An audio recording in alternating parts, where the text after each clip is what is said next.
오늘 저는 제 메시지를 표류라는 단어로 시작하고자 합니다. 표류. 국어사전에서 이 표류란 물 위에 떠서 정처 없이 흘러감, 또는 어떤 목적이나 방향을 잃고 헤매는 것을 뜻합니다. 역사상 가장 유명한 표류가 있다면 바로 어니스트 셰클턴과 그의 남극 원정대일 것입니다. 1914년 이들은 남극 대륙을 횡단하기 위하여 남극으로 내려가던 도중 바다에 떠다니는 얼음에 배가 부딪혀 배가 좌초하고 침몰합니다. 이들은 모든 좌표를 다 잃어버려서 자신이 어디에 있는지 또 어떻게 종착점에 갈지 알지 못한 채 무려 남극에서 634일을 살아갑니다. 634일. 참고로 남극은 영하 60도, 오늘이 영하 10도였죠? 아무것도 아닙니다. 바람 시속 300km의 강풍, 지옥과 같은 환경이었죠. 그러나 이들은 그의 팀 리더, 이 셰클턴이라는 분의 탁월한 리더십과 또 따뜻한 부성애로 말미암아 27명 전원 다 구조를 받습니다.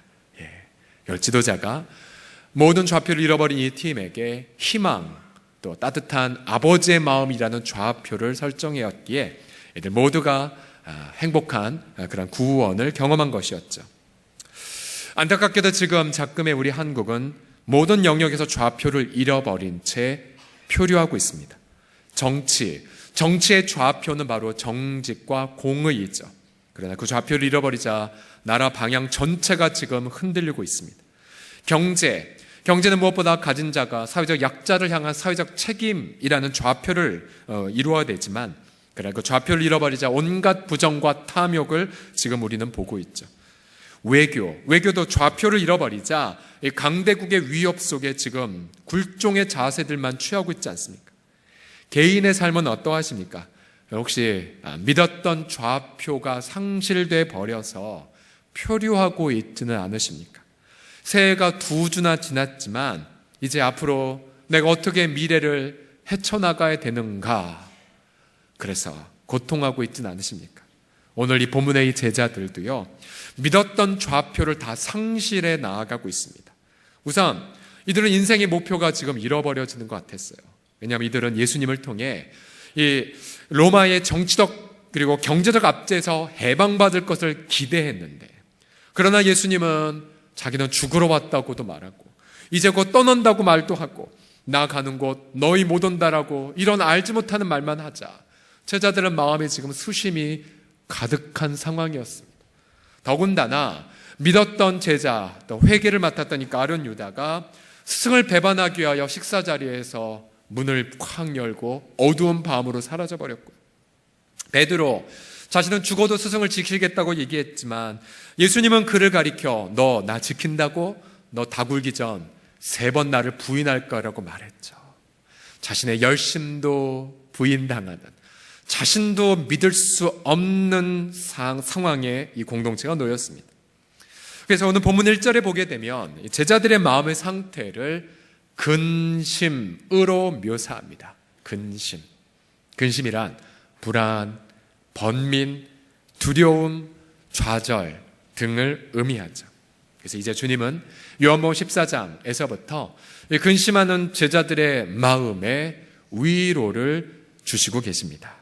그렇다면 인생 좌표를 잃어버려 표류할 때에 과연 어떠한 일이 혹은 어떠한 위로가 주님에게서 부어질까요? 첫 번째로 함께 따라하겠습니다. 예수님이 인생 내비게이션이 되어주십니다. 시작. 예수님이 인생 내비게이션이 되어주십니다. 자, 1절을 보시면 너희 마음에 근심하지 말라. 하나님을 믿으니 또 나를 신뢰할 것을 말씀하시면서, 여러분 표류할 때에 가장 먼저 해야 될 게 뭐냐면 내비게이션 켜고 목적지 정하고 안내를 조차 좌로 갈지 우로 갈지 돌아갈지를 보는 것 아니겠습니까? 예수님이 제자들에게 인생 전체의 지도를 이렇게 보여주십니다. 2절과 3절을 보시면 염려하지 마. 내 아버지 집에 거할 곳이 많은데 내가 너희를 위하여 먼저 거처를 예배하러 갈 거야. 다 준비가 끝나지면 내가 다시 올 거고 너희를 버려두지 않을 것이고 그리고 너희를 내게로 영접해서 나 있는 곳에 너희도 있게 할 거란다 라고 전체의 지도를 보여주셨습니다. 이 말 뜻은 바로 예수님의 십자가 죽음과 부활하심으로 하나님의 나라를 제자들에게 주시겠다라는 뜻이었습니다. 십자가, 부활, 예수님 홀로 이루실 수밖에 없기에 제자들은 따라올 수 없다는 말을 하셨던 거죠. 그러나 제자들은 자신의 눈앞에 내비게이션이 딱 켜졌지만 이해될 수가 없었어요. 볼 수도 없었습니다. 주님이 4절에 제자들에게 얘들아 내가 어디로 가는지 그 길을 너희가 알고 있어. 내가 내비게이션이야 라고 말하였지만 5절에서 도마라는 제자가 이렇게 항변을 합니다. 5절을 같이 읽어볼까요? 5절 시작. 도마가 이르되 주여 주께서 어디로 가시는지 우리가 알지 못하거늘 그 길을 어찌 알겠사옵나이까. 아직도 제자들의 마음속엔 예수님의 십자가 인정하고 싶지 않았어요. 그러니 부활도 믿지 않았습니다. 그러니 당연히 어디로 가시는지 길이 어딘지 알지 못했던 거죠. 그러자 주님은 다시 한번 말씀하십니다. 온 인류가 기뻐해야 될 말씀을 계시하시는데 6절에 보시면 예수께서 이르시되 얘들아 길이 다른 곳에 있는 것이 아니라 바로 내가 길이란다. 내가 나의 인격이 나의 그동안의 사역이 길이었고 이제 앞으로 내가 갈 십자가가 너희의 길이고 앞으로 내가 너희에게 나눌 부활이 너희의 길이란다. 그 길 안에서만 너희가 진리를 그리고 생명을 경험할 수 있다라고 말씀하십니다. 자, 성경을 보면 우리 인류는 한없이 표류하고 있는 존재라고 말해줍니다. 에베소서 2장 1에서 3절을 보십시오. 여기 보시게 되면 인간이 왜 표류하는가? 물질이 없어서, 권력이 없어서, 아니면 어떤 외부의 어떤 힘이 없어서가 아니라 바로 근본 원인은 허물과 죄로 우리가 표류하고 있다고 말합니다. 그는 허물과 죄로 죽었던 너희를 이라고 말하고 있죠. 더군다나 우리는 허물과 죄로 죽어서 인생의 좌표를 다 보지 못할 뿐만 아니라 또한 보십시오. 너희가 그 허물과 죄 가운데서 행하여 이 세상의 풍조를 따라다닌다. 세상 풍조란 죄악된 문화, 죄악된 관습을 의미합니다. 또 그 죄를 지면서 공중의 권세 잡은 자를 따라다닌다고 말합니다. 뭐냐면 사탄, 마귀, 악한 영들. 또한 우리 육체의 욕심을 따라 지내며 육체의 마음에 원하는 걸 다 행했지만 결국은 죄, 허물 뿐이기에 진노의 자녀라고 말하고 있습니다. 결국 인류는 허물과 죄로 죽었기에 이 표류에서 빠져나올 길이 없습니다. 절대 절망이고 영원한 표류이죠. 그러나 예수님이 우리를 사랑하셔서 우리 표류한 우리들에게 친히 길이 되어주기를 작정하셨죠. 그가 십자가에서 저와 여러분과 우리 모든 인류의 죄를 대신 짊어지시고 십자가에서 죽으셨습니다. 그리고 그가 죽으시고 나서 우리를 위하여 어떻게 길을 열어주셨습니까? 히브리서 10장 19절과 20절을 다 같이 읽어보겠습니다. 시작. 그러므로 형제들아 우리가 예수의 피를 힘입어 성소에 들어갈 담력을 얻었나니 그 길은 우리를 위하여 휘장 가운데로 열어놓으신 새로운 살 길이요 휘장은 곧 그의 육체니라. 아멘. 예수님 십자가에서 6시간 고통하시고 숨지시는 그 순간 성전 안에 있는 두꺼운 휘장이 찢어져 버렸죠. 이 말은 무엇을 뜻하냐면 하나님께로 나아가는 길이 활짝 그의 죽음을 통하여 열렸다는 뜻이었습니다. 우리 죄 용서받고 하나님께로 가는 길이 열렸으니 들어오라, 나의 하나님의 영광을 대면하는 곳으로 들어오라고 주님이 말씀하십니다. 주님 말씀하시죠. 새로운 길이고 살아있는 길을 우리 가운데에 주셨다고요. 초대교회 당시에 쌍투스라는 한 청년이 로마에 잡혔습니다. 로마 당국은 그를 고문하고 문초하기 시작했습니다. 근데 상투스가 이렇게 대답을 했다고 합니다. 내 이름이 무엇이냐? 라고 물어본다면 그 청년은 저는 크리스찬입니다 라고 대답했습니다. 크리스찬이란 뜻은 뭐냐면 그리스도에게 속한 자라는 뜻이죠. 네 이름이 무엇이냐? 저는 크리스찬입니다. 너 어느 민족이냐? 저는 크리스찬입니다. 너 어느 고장에서 나왔느냐? 저는 크리스찬입니다. 너 무슨 일 하다 왔냐? 저는 크리스찬입니다. 모진 고문, 핍박, 회유가 그렇게 그를 강타했으나 그는 끝까지 순교하기까지 나는 그리스도에게 속한 자입니다 라고 증거를 했습니다. 우리 사랑하는 성도들이요, 우리 일터에서나 혹은 우리 가정 안에서나 혹은 나의 몸의 건강 부분에 갑자기 질병을 겪든지 간에 길을 잃어버렸다고 낙망할 때가 있습니다. 혹은 관계가 깨어졌을 때, 혹은 내가 경영하는 목표가 상실되었을 때에 나 길 잃어버렸어, 나 좌표를 못 읽겠어, 나 지금 표류하고 있어라고 했을 때에 여러분, 그때 우리의 유일한 붙잡아야 될 길이 무엇입니까? 바로 예수 그리스도이십니다. 나는 그리스도에게 속한 자입니다. 그래서 하나님, 우리 부부관계 안에서 그리스도를 높이게 하여 주시옵소서.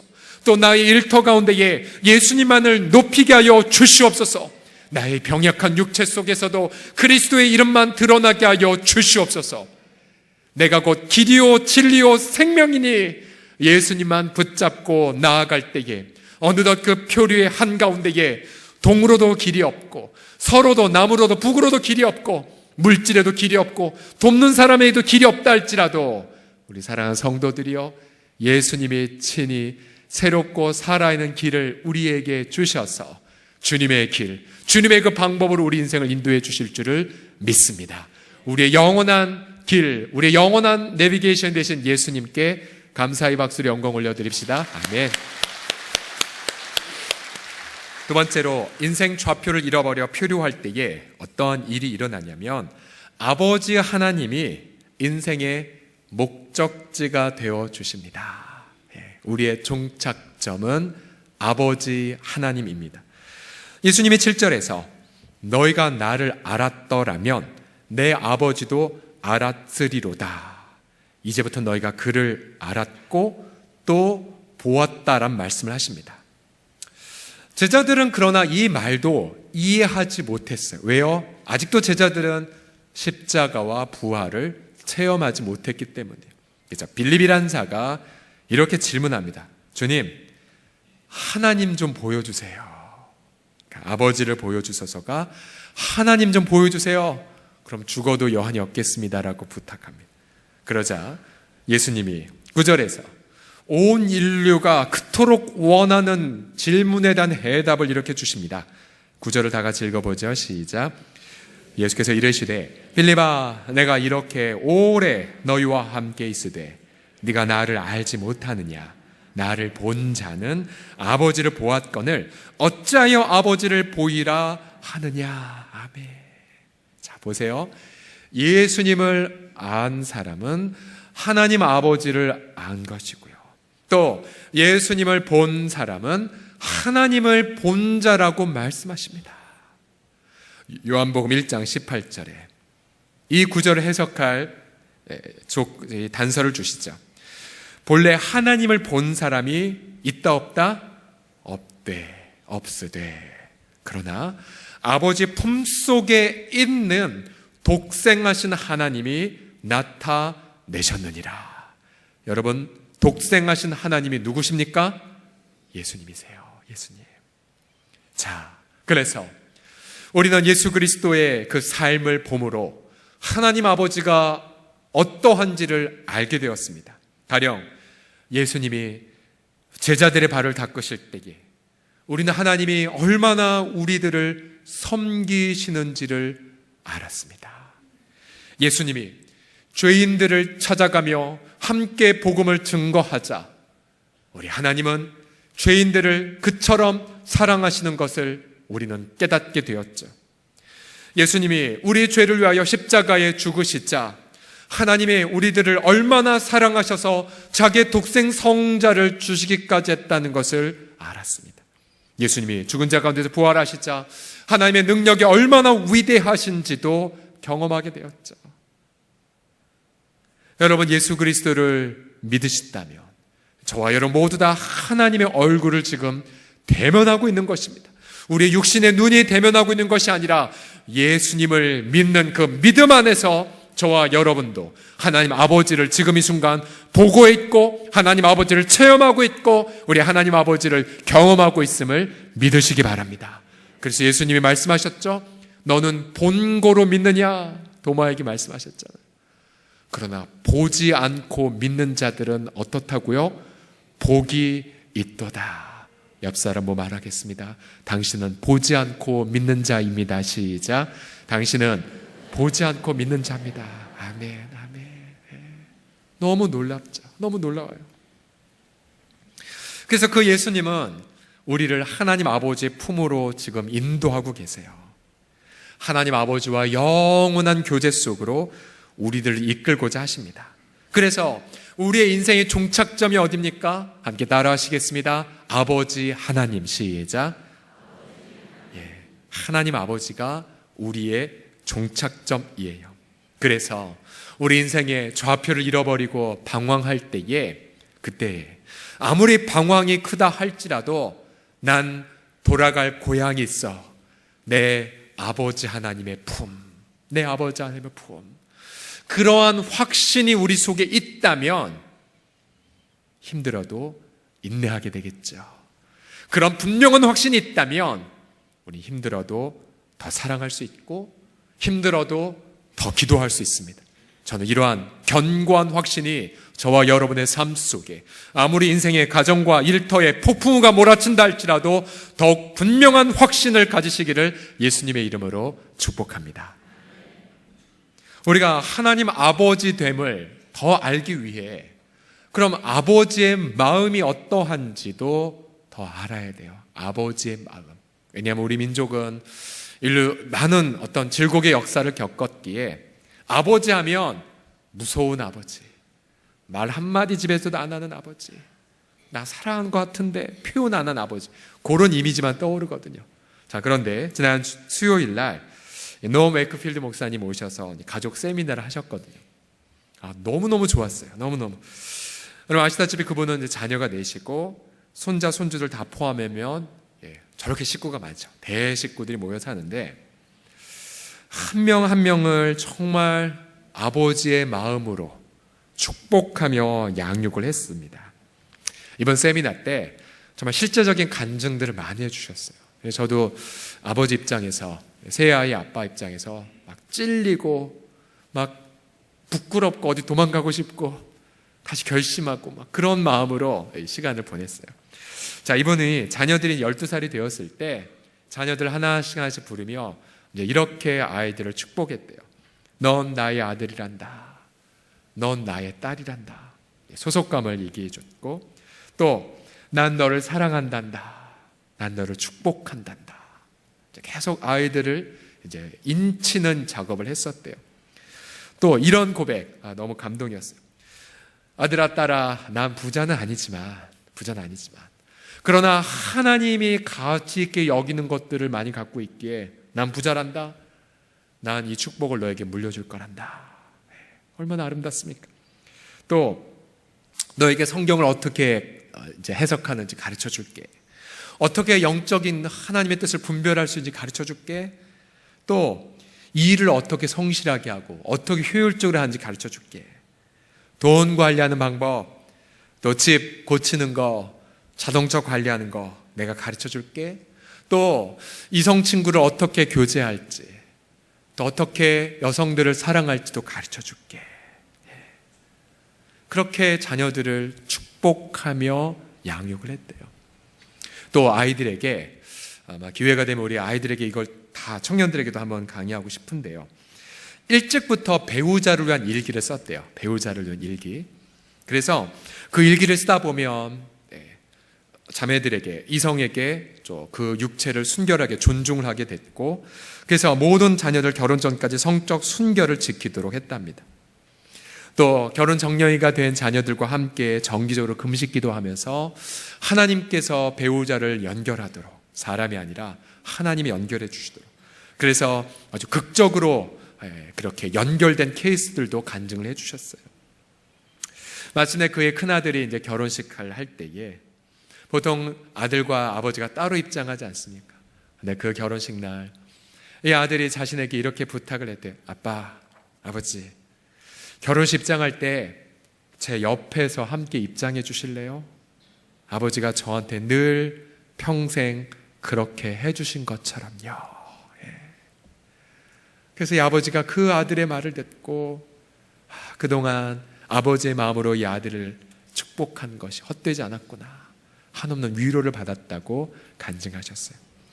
자, 여러분, 이 땅에 건강한 아버지가 이렇게 자녀들과 함께 동행하며 모든 좋은 것을 아낌없이 주신다면 우리 하나님 아버지는 어떻게 우리를 함께 동행하고 계실까요? 자기 아들도 아끼지 않고 우리에게 내어주시는 하나님 아버지, 그죠? 그 하나님 아버지가 우리가 고통하고 힘들 때에 우리 옆에서 동행하지 않으시겠습니까? 우리가 구하는 것보다 더 좋은 것을 부어주지 아니하시겠습니까? 우리의 아버지 하나님, 우리의 종착점 된 우리의 아버지 하나님, 그 하나님 아버지를 날마다 예수님을 통하여 기억함으로 우리 인생 전체가 하나님의 이름을 영화롭게 하는 인생 되기를 예수님의 이름으로 축복합니다. 마지막으로 인생 좌표를 잃어버려 표류할 때에 어떠한 일이 일어날까요? 우선 내비게이션 예수님이 되어주시고 종착점 아버지 하나님이 되어주시며, 그러면 어떻게 이걸 헤쳐나갈까요? 엔진에 해당되는 역할이 뭐냐면 기도응답입니다. 기도응답, 예수님의 기도응답. 13절과 14절을 다 같이 읽어보겠습니다. 시작. 너희가 내 이름으로 무엇을 구하든지 내가 행하리니 이는 아버지로 하여금 아들로 말미암아 영광을 받으시게 하려 함이라. 내 이름으로 무엇이든지 내게 구하면 내가 행하리라. 아멘. 자, 기도응답의 정의가 나오죠. 기도응답이란 예수님이 내 목소리 듣고 예수님이 행하시는 거예요. 이게 기도응답이에요. 예수님은 복음서에 따르면 복음을 증거하고 고통하는 자 위로해 주시고 죽은 자 살리고 귀신 쫓아내시고 또 마음의 위로를 주셨잖아요. 그런데 부활 승천하신 예수님이 지금 하늘에서 잠잠히 계실까요? 아니에요. 예수님은 어제나 오늘이나 영원토록 동일하시다 말씀하셨죠. 우리가 기도하면 예수님의 동일하게 이 성경에 있는 그대로 저와 여러분들의 삶을 통하여 일하시는 것을 여러분 믿으시기 바랍니다. 이게 바로 기도응답이에요. 기도응답. 또 기도응답은 예수님의 이름으로 기도하라고 말하였죠. 예수님의 이름으로 기도한다는 뜻은 마치 예수님이라면 이걸 가지고 어떻게 기도할까? 정말로 예수님이 이 자리에 계시다면 어떻게 기도할까? 그런 마음으로 기도하는 것을 뜻합니다. 가령 예를 들어서 우리 일터 가운데에 곤란한 일이 생겼을 때에 우리 마음은 당장에 하나님 빨리 문제 해결해 주세요, 빨리 고쳐주세요, 도와주세요 라고 마음을 말하잖아요. 그러나 여러분, 예수님 앞에 그럼 주님, 예수님이라면 어떻게 기도하시겠어요? 그 주님은 분명히 이 기도를 시키실 거예요. 아들아, 딸아, 염려하지 말고 그 옛날 광야에 아무것도 없을 때에도 하늘에서 만나가 내려졌잖니. 나는 이미 너희 가정에 일용할 양식 주었단다. 일용할 양식이 어디에 떨어져 있는지 찾을 기회를, 찾을 지혜를 달라고 기도하려무나. 또 더하여져서 하나님, 제가 뭘 이웃과 함께 나누겠습니까? 부자들이나 넉넉한 사람들이 하는 걸. 주님 뭐라고 말씀하실까요? 아들아, 내가 너에게 이웃과 나눌 의의 열매를 위한 씨앗을 너의 일터 이미 주었단다. 나는 액수를 보지 않고 너의 중심을 보노라. 그럼 우리가 그 예수의 이름으로 기도하는 거죠. 그러면 100% 응답됩니다. 그런데 12절에 보시면 더 놀라운 말씀을 하셨어요. 같이 읽어봅시다. 12절 시작. 내가 진실로 진실로 너희에게 이르노니 나를 믿는 자는 내가 하는 일을 그도 할 것이요 또한 그보다 큰 일도 하리니 이는 내가 아버지께로 감이라. 예수님이 하시는 일을 그도 한다는 것은 우리가 주의를 한다는 뜻이 아니라 우리의 기도를 통해 예수님이 일하시기 때문이다 라는 뜻이죠. 그런데 그 다음 표현, 그보다 큰 일, 예수님이 하신 일보다 큰 일이 뭘까요? 여기서 예수님의 큰 일이란 죄사함과 성령의 부어짐을 의미합니다. 왜냐하면 이 시점 요한복음 14장은 아직 예수님의 십자가에서 온 인류의 죄를 위한 구속의 제사를 드리지 않은 시점이었죠.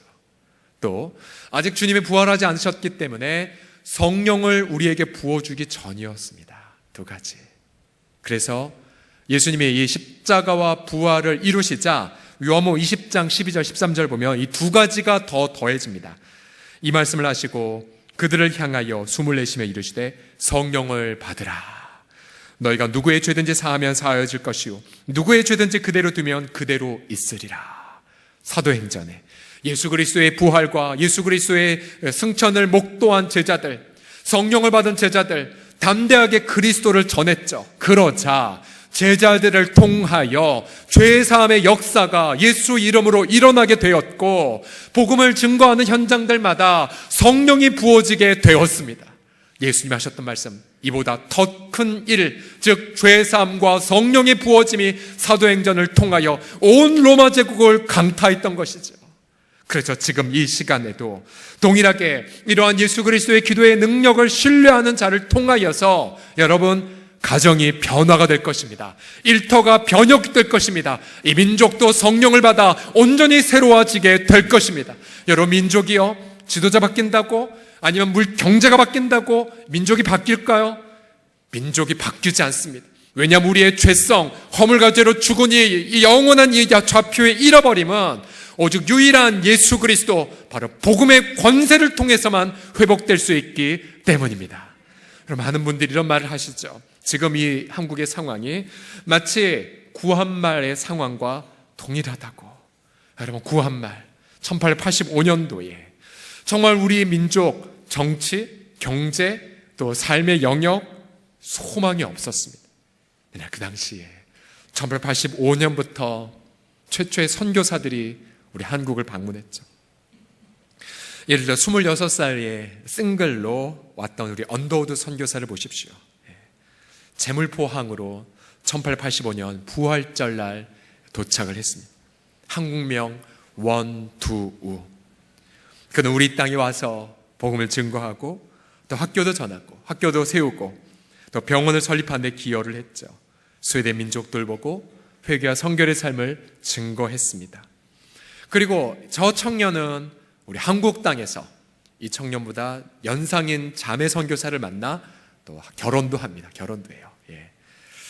그러나 1891년도에 몸도 좋지 않았고 또 뭔가 좀 쉼이 필요했기에 안타깝게도 사역지를 내려놓고 미국으로 안식을 떠납니다. 당시에 배로 여행했기 때문에 갔다 오는 수개월의 기간은 사역에 있어서 완전히 손실일 수밖에 없었죠. 얼마나 낙담했었을까요? 얼마나 안타까웠을까요? 그러나 그에게는 믿음이 있었습니다. 예수님께 자신의 인생을 맡긴 믿음이 있었죠. 미국에 가보니 예수님의 예비한 전혀 새로운 길이 기다리고 있었습니다. 그가 이제 가는 곳마다 이제 메시지를 전하는데 여러분 보십시오. 저 조선을 아무 희망도 보이지 않습니다. 그러나 저들은 복음에 반응하고 교회는 계속 성장하고 있습니다. 여러분 선교사가 필요합니다. 그때 응답한 분 중에 테이트 선교사가 나왔습니다. 테이트 선교사. 한국명 최의덕. 저분은 호남 지방에 정말 수많은 교회들, 수천 명의 성도들에게 세례를 준 우리의 또 다른 귀한 분이 되셨죠. 또 다른 곳에 가서 언더우드가 호소하더니 이번엔 레이놀즈라는 선교사가 헌신했습니다. 저분은요, 생긴 거 보십시오. 아주 엘리트처럼 생겼죠. 아주 탁월한 뛰어난 머리를 갖고 계신 분인데 한국명 이눌서, 우리나라에 오셔서 구약 성경 번역에 혁혁한 공을 세우신 분입니다.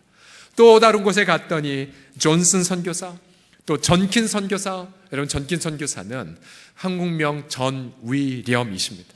여러분 저분 전주나 이런 호남 지방에 가면 예를 들어 기전학교, 또 무슨 교회, 전주 소문교회 전부 다 저 전킨 선교사, 또 앞에는 테이트 선교사, 또 테이트 선교사 더불어 함께 온 동생 선교사 통해서, 그래서 무려 6명, 7명이 언더우드의 말을 듣고 선교사로 헌신했습니다. 이제 언더우드는 자신의 건강 이름 때문에 이제 인생이 후퇴한다고 여겼지만, 그러나 한국에 올 때는 혼자 오지 않고 이런 탁월한 선교사들과 함께 한국에 왔어요. 이들을 통해 우리나라는 정말로 희망의 좌표를 잃어버렸던 그 민족에서 복음을 통해, 그래서 수많은 우리의 선각자들이 우리 민족의 좌표는 복음뿐이다라고 감옥에서도 곳곳에서도 주님을 영접하며 이 민족을 위해 기도하지 않았습니까? 지난 금요일 날 심야 기도회 때에 우리가 이번에 가게 될 방글라데시에서 만날 우리 다음 세대 리더십들을 위해 이름을 불러가며 기도를 했었습니다. 우리 아이들의 이름 하나하나 하나님 앞에 올려드리는데 눈물이 쏟아져 기도를 이어갈 수가 없었어요. 왜냐하면 우리 아이들의 저 마음, 저 눈빛 속에 130여 년 전 우리 한국에 왔던 그 선교사님들이 생각났기 때문에 그래요. 여러분, 우리 이 땅에 왔던 선교사님들 하나같이 훌륭한 청년들이었습니다. 또 어떤 분은 남편 잃고 과부가 되어서 홀몸으로 온 병도 있었어요. 우리 선교사님들은 돌팔매도 맞고 수모와 조롱도 받았습니다. 또 풍토병으로 자신의 아이들을 저 양화진에 묻어야 하기도 했습니다. 그러나 그들은 우리 민족을 향한 사랑을 그치지 않았습니다. 우리 가운데 왔던 한 자매는 몇 개월 사역하지 못하고 그렇게 풍토병으로 죽었지만, 그러나 그의 묘비명에 가면 이렇게 적혀있죠. 내게 만약 1000개의 생명이 있어도 그 1000개의 생명 다 조선 땅을 위해 바치겠다고요. 어떤 이들은 늙어서 은퇴하여 고향으로 갔지만, 그러나 마지막 유언이 날 조선에 묻어다고, 날 조선에 묻어다라고. 많은 선교사님들이 은퇴 후에 우리 한국에서 마지막을 보낸 케이스들도 있었습니다. 그래서 우리 민족은 그들의 사랑과 헌신으로 민족의 좌표를 발견했고 종착점을 회복을 했죠. 그리고 그 사랑 때문에 지금 한국에 172개 국가로 약 27,205명의 선교사들이 동일한 사랑의 행보를 이어가고 있습니다. 지난주에 인도 뉴델리 사역한 한 선교사님이 저한테 이런 말을 했어요. 저한테 절친한 친구인데, 경철아, 난 몰랐는데 말이야, 선교지 가보니까 우리 한국에서 선교지를 위해 기도하는 그 기도 하나가 선교지에서 얼마나 위력 있는 줄 아냐. 제발 나 위해서 많이 기도해달라고. 우리 이용재 선교사님께도 제가 전화드렸는데요. 선교사님, 이번에 저희가 뭘 특별히 준비해야 되죠? 목사님, 기도 준비입니다. 기도 준비. 기도를 준비해 주시고 와서도 기도해 주시고 돌아가서도 기도해 주십시오라고. 기도의 준비. 우리 사랑하는 성도들이요, 저도 그렇고 여러분도 그렇고 전부 다 사랑의 빚진 자들이에요. 복음의 빚진 자들입니다. 우리 인생, 그러나 주일 지나서 다시 생업의 현장에 가면 정신없이 분주한 삶, 부담되는 삶 속에 내 인생의 좌표 또 잃어버리잖아요. 그러나 여러분, 그 좌표를 어디서 발견한 줄 아십니까? 맞아, 나 사랑의 빚진 자지, 빚진 자. 그래, 맞아, 나 복음의 빚진 자이지. 그 빚진 자의 마음을 회복하는 순간 내가 왜 이 땅에 존재하고, 내가 왜 이 가정에 있으며, 내가 어디로 가는지 나의 정확한 좌표를 발견하게 됩니다. 그 순간 주님은 우리에게 말씀하시죠. 사랑한 나의 아들과 나의 딸아, 그렇게 나도 너희를 그 땅으로, 그에게로 보내노라고 말씀하십니다. 기도하겠습니다. 오늘 자리에서 기도하는 마음으로 일어나 주시겠습니까?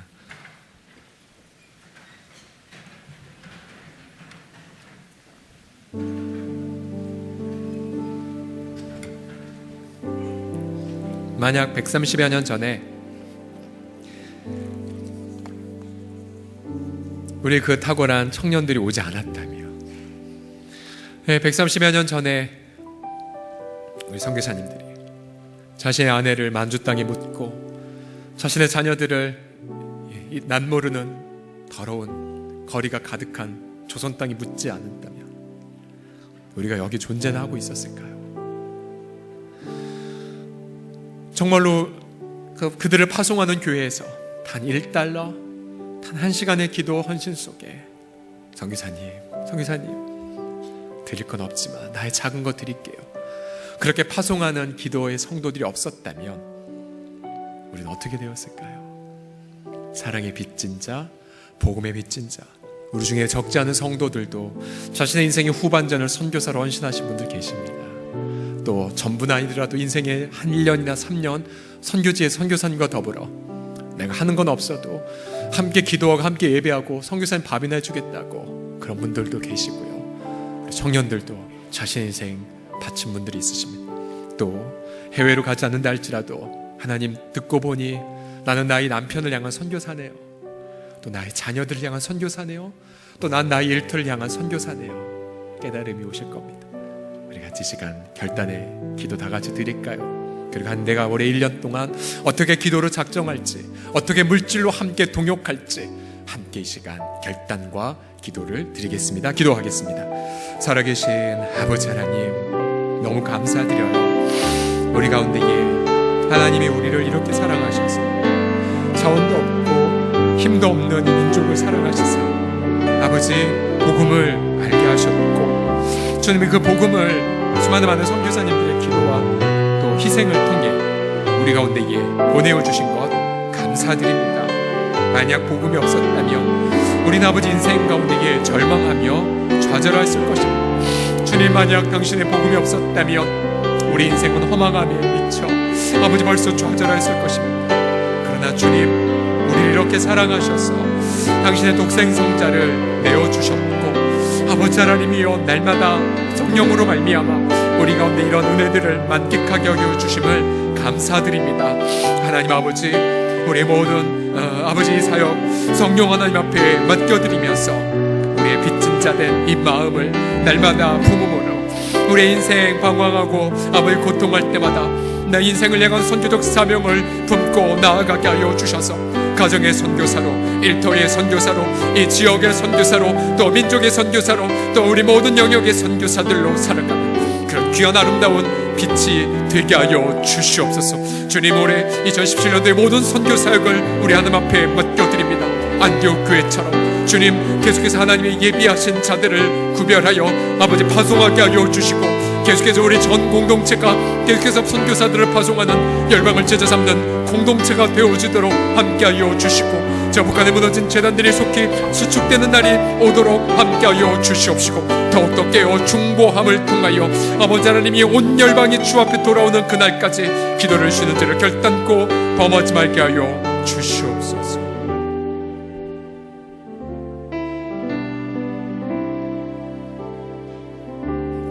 주님, 간절히 사모합니다.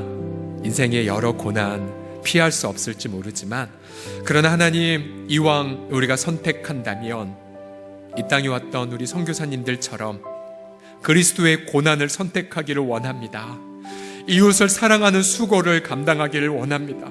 주님, 기도의 그 애씀을 결정하기를 원하나이다. 성령이여, 우리의 인생의 좌표가 되어주시고 우리의 종착점이 되어주신 주님을 찬송합니다. 이 민족이 너무 어렵지만, 그러나 130년 전 이 민족을 포기하지 않고 무명의 은둔의 땅에 와 피와 눈물을 바친 우리의 선배들의 그 뒤를 우리도 동일하게 붙잡게 하여 주셔서 이 민족을 위하여 기도하고 또 복음과 사랑을 계속해서 나누며 열방 가운데에 그렇게 복음과 사랑을 나누는 아름다운 우리 교회 공동체 되게 하여 주시옵소서. 이를 능히 이루어 가실 주님을 송축하며 예수 그리스도의 이름으로 기도드립니다. 아멘. 우리 하나님 앞에 영광의 박수 올려드리겠습니다.